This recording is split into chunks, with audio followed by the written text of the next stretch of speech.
মোচার বড়া তো সবাই খেয়েছো বন্ধুরা, আজ আমি বানাবো মোচার পকোড়া। কিভাবে বানাই দেখে নাও।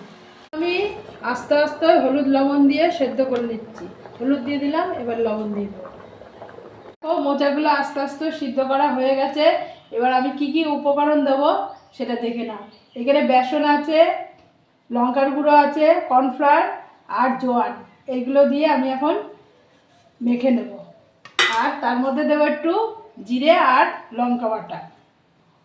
বন্ধুরা মাখানো হয়ে গেছে, এবার এগুলো আমি ভাজবো।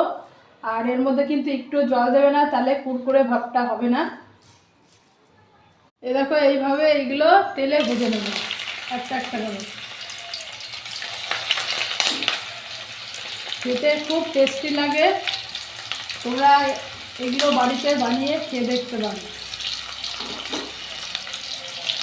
দেখো বন্ধুরা পকোড়া ভাজা হয়ে গেছে, দেখো কি সুন্দর আওয়াজ হচ্ছে। তোমরা এইভাবে বানিয়ে খেতে পারো।